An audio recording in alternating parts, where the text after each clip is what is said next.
everyone, my name is David Drucker. I want to personally welcome you to the D Squared Sales Training course. We are glad to have you, and our number one goal is to make you better and keep improving, because we feel that sales is something, as with a lot of things in life, that you have to keep working on and improving to make sure that you're on top of your skills. But first of all, you might be asking, who am I to be giving this training? So I wanted to tell you a little bit about myself. I was one of those kids in college that did not have a direction when he got home after his senior year. Was laying on the couch, got kicked off by my stepfather because I would sleep till 1 o'clock, go to the park and play basketball, come home, shower, go out with my friends, and that was my life. But I had to figure out what kind of career I wanted, and I never really thought about how I was going to make a living in life or what I even wanted to do. I just had gone through life and found myself all of a sudden, having to get out and do something for myself and make a career. I was lucky enough. I started my first job at Reuben H. Donnelly, which everybody might be more familiar with as the Yellow Pages. And I got about as basic a sales job as you can get, working in central telephone sales. So I was in a cubicle from 9 to 5, and I would get these contracts from the phone company, and I'd have to just call up, and basically what we called it was dialing for dollars. We had an old school mentality. We had a sales manager who would walk around, and in those days carried a lightsaber, and jokingly, but if you weren't on the phone, they would give you the evil eye, like you were not allowed to take a break, just keep dialing and keep going. No plan whatsoever. But, hey, that was the way it was back in the day. And eventually I got some success. And I can't tell you how I got success. I just worked hard. I kind of just approached it as just keep going, and eventually something's going to stick. My ultimate goal was to become an outside salesperson where I could actually leave the cubicle and actually interact with human beings, which was the best part to me of going into sales, was that you get to sell people to their face instead of over the phone, because it's really hard to pick up the phone and sell something from start to finish. So I got promoted. I did well at there and made good money. Got off to a great start. But the one thing that Reuben H. Donnelly gave me that really led me to be in front of you today was Reuben H. Donnelly sales training, which was industry known as the best sales training. This was something basic that they taught you, but then as I learned later in life, you'd be surprised how many salespeople just don't do the basics. And it kind of it leads them to lose sales. So I got a lot of good habits instilled with me at a very young age and a very young time in my career that was invaluable at the Yellow Pages. So of course, what do I do after that? I left. I decided to take an opportunity to go to a company called Metro Traffic. And this was my first media job, radio, except I wasn't selling the music and the entertainment. I was selling the traffic reports, live reads, probably the ugliest stepchild in the business back in those days. Media buyers did not want to talk to you. So we had to take a different approach, and this is where I learned how to strategically sell. We had to go directly to clients and bypass the agencies, because agencies wouldn't give us the time of day for a lot of reasons, which I'm not going to get into. I went from a transactional sell at the Yellow Pages to a process sell at Metro Traffic, because unlike the Yellow Pages where you can call up and get a sale on a phone call, I had to learn how to put together a strategy that the buying process took at least a couple of months if you were lucky. So this is where I first learned that I had to align my selling style to the client's buying style. And all of a sudden I found myself, I didn't have one sale after 6 months. So we would walk down Fifth Avenue back in the day. And so we decided to be good human beings, give her $1. And let alone that day we came back and I got my first sale. And I'll never forget it. I know everything about it. $333,428 from American Airlines Advantage credit card.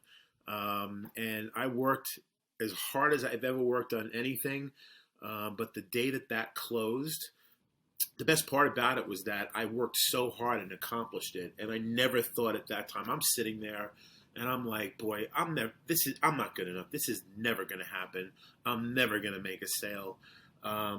It's a struggle, but again, you erect a couple of blocks, you keep building and building, and I learned a different way to sell. And that's when I started to become aware that there are different types of sales, and that I should start learning about them because they come up in every part of your career.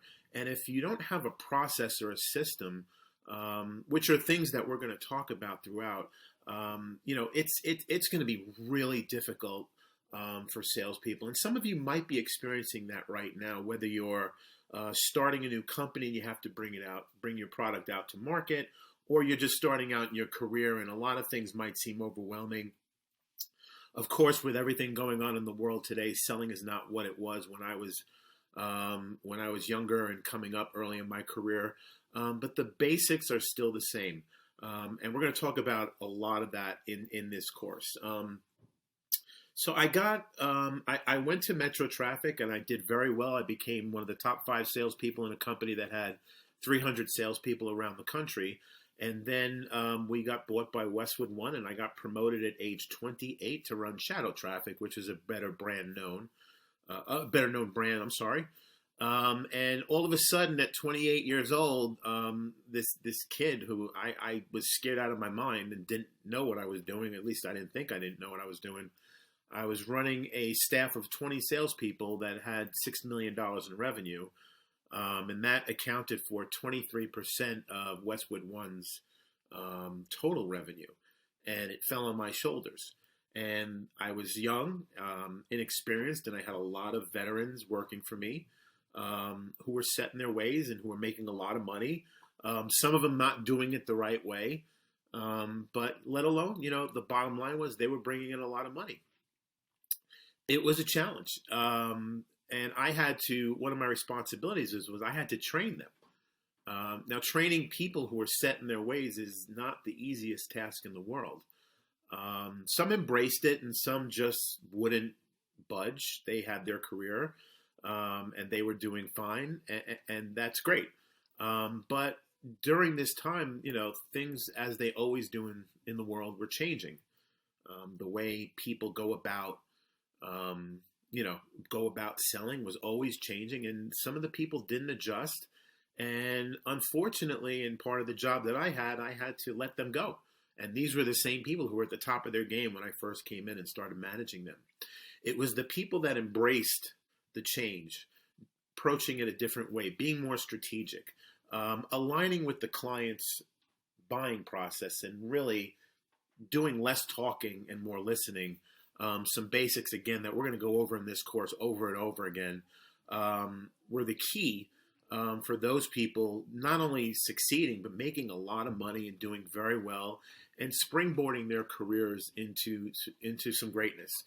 And, my skill set, I was so confident in what I could do that I decided to join a company called Captivate Network. And that was elevator screen advertising in business buildings in major cities. Yes, I sold elevator advertising. People thought I was crazy. And that was what I was so confident in my abilities because up to that point I had not had a failure.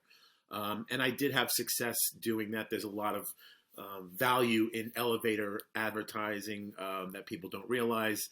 We did very well there. And now you can imagine by that time, like, I don't need to learn anything new. Anything I touch is going to turn to gold. And that's when you are set up for failure. So my next job was I took a job running a company called Mall Radio Network.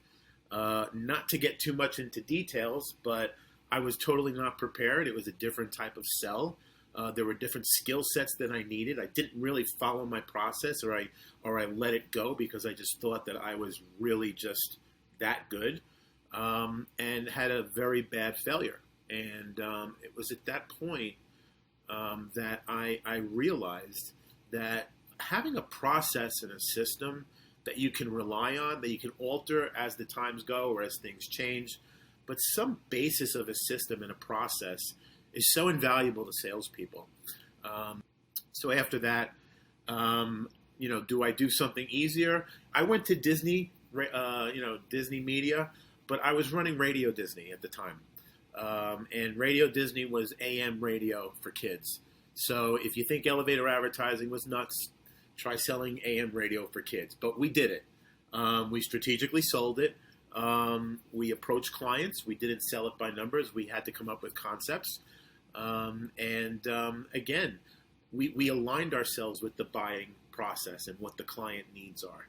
We did a lot listening, and we did a lot less talking.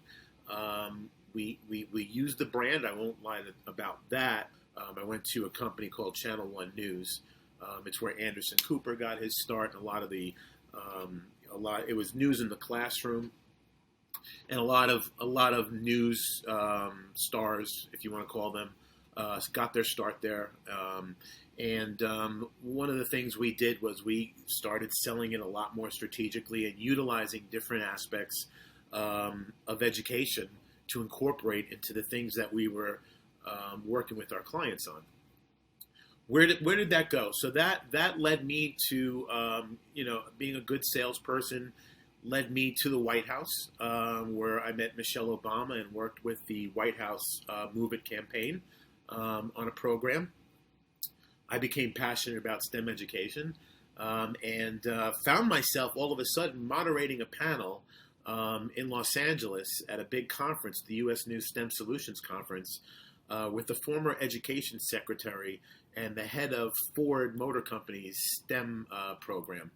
And here I am, this kid from the streets of Brooklyn, sitting with all these impressive people. It was a little intimidating, I got to say.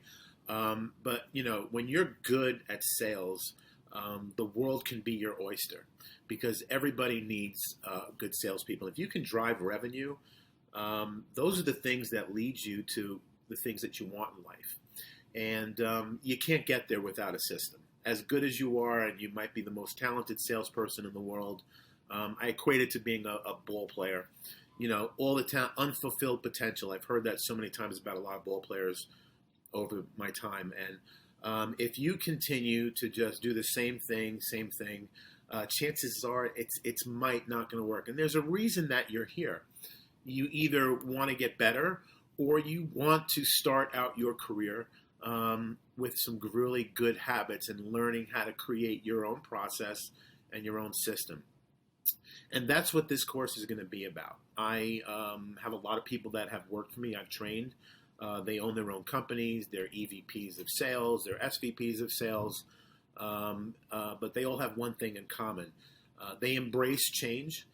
They embrace being uncomfortable. They embrace new ideas.